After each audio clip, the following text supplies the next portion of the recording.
Madame Robert, qui est architecte paysagiste et entre autres responsabilités, elle assure la coordination de projets pour l'organisme Paysage Estrien. Madame Robert exerce depuis 1973 une pratique privée au cours de laquelle elle a mené à bien des dossiers novateurs d'envergure. Elle a également été directrice générale de l'Association des architectes paysagistes du Québec de 1999 à 2013. Bonjour, Madame Robert. Bonjour, merci. Bienvenue. Merci. Donc, que signifie le mont Shefford dans le contexte complexe des Montérégiennes?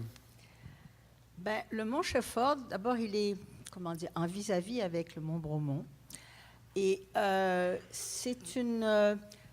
en fait, ça fait partie d'un ensemble qui est complexe. Mais ce qui est phénoménal dans le cas des Montérégiennes, et le mont Shefford en particulier, c'est que c'est un phénomène géologique unique. C'est comme les grandes forêts de séquoias, c'est un phénomène qui est non reproductible, évidemment, et qui a développé un phénomène de rareté sur le territoire. Emblématique, pourquoi? Parce que la référence aux Montérégiennes, c'est un bassin d'à peu près 5 millions d'habitants qui vivent à proximité d'un certain nombre.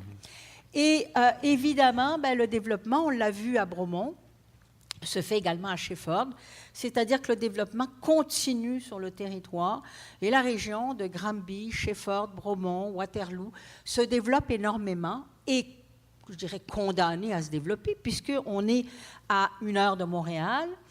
Il y a un besoin, il y a du travail, on a la tension aussi avec Sherbrooke, et puis de là, dans 50 ans, on sera au pied du mont Mégantic. Donc, c'est là où se passe en ce moment la pression des 30 prochaines années de développement. Et ça, c'est un élément important au niveau du paysage et de beaucoup d'autres choses. Exactement. Donc, quand on parle de développement intégré... On parle de tension, évidemment, entre les aspects du développement. On voudrait à la fois tout développer économiquement, avoir une qualité de vie et de bien-être qui soit parfaite, un indice de bonheur parfait pour la population, et on voudrait une protection totale de l'environnement. Bravo à ceux qui s'essayent. Donc, c'est la relation un peu qui réunit le Piémont et sa montagne. La relation qui unit le Piémont avec sa montagne, et c'est ça qui m'a toujours fasciné dans les Montérégiennes, c'est qu'elle est particulière et unique à chacune des Montérégiennes. Parce que l'occupation n'est pas la même, les vocations, les usages ne sont pas les mêmes d'une montagne à l'autre, et les choix de développement n'ont pas été les mêmes. Dans le cas de Shefford, on a une zone constructible en montagne, qui est assez importante, et ça pose des défis, en fait, sur la nature même du Piémont, comme dans le canton de Shefford, très agricole. On a la municipalité, on a la partie urbanisée, mais on a aussi une grande partie agricole, et la montagne est constructible. Donc, on est avec des paramètres qui ne sont pas les mêmes que lorsqu'on se trouve sur le sommet du Mont-Royal, où on a un autre historique. Donc, on est dans des dynamiques, et je pense qu'il ne faut jamais oublier le Piémont dans la dynamique, mais également les connectivités. Et quand je parle des connectivités avec le territoire, le plus vite on s'y penche, le plus vite on peut avancer dans cette direction-là. Puis il y a un nombre limité, j'imagine, de résidents qui peuvent s'établir proche du mont Shefford.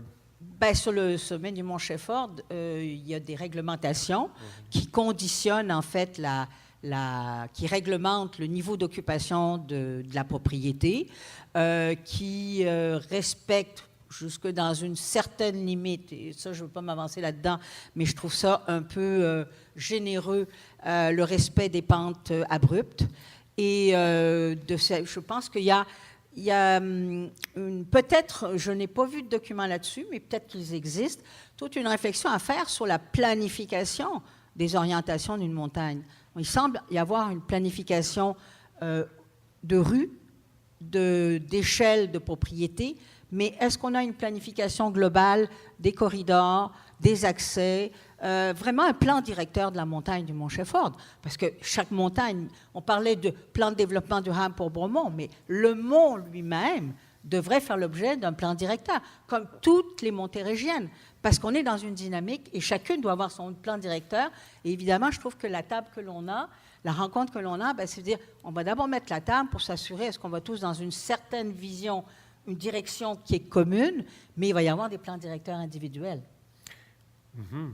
Est-ce que la mise en valeur des paysages il y a des atouts liés à ça? Est-ce qu'il y a des risques aussi d'avoir cette... Ben, j'ai fait un petit peu une évaluation des risques au niveau du Mont Shefford, principalement. Alors, j'ai essayé de voir entre le plus et le moins. J'ai identifié que le grand risque, à défaut de plan directeur qui traite un petit peu de tous les enjeux ou tous les aspects de l'action ou de la mise en valeur du Mont Shefford, qu'on ait une appropriation privée qui prenne l'emprise de la montagne et la fermeture à toute dimension collective. Je ne dis pas que c'est le cas, mais je dis que c'est un risque. Et c'est un risque qu'il faut traiter de manière anticipée maintenant. On a également, au niveau, c'est la perte de son symbolisme. Plus on banalise, parce qu'en fait, je vous dirais, le Mont-Royal, il a profité d'avoir cimetières, des éléments collectifs, hôpitaux, oratoires. Donc, on avait des éléments, des constructions ou des occupations symboliques très fortes, collectives.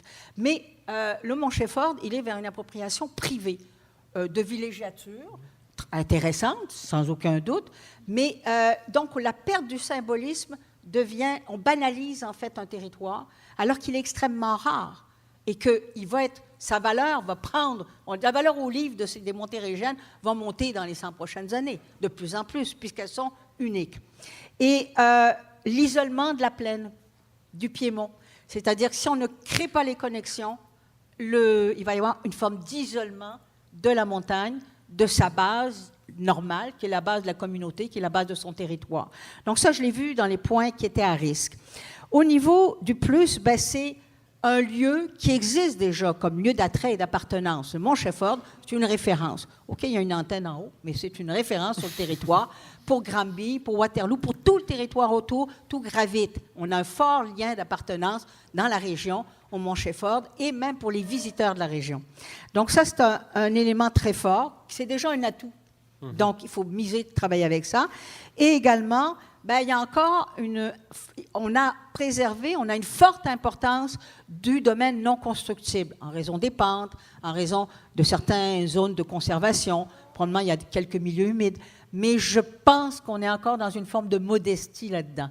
Donc, on a des avantages, des atouts, mais il faut les développer, ceux-là, parce que le temps joue contre la préservation, la pérennité de la montagne.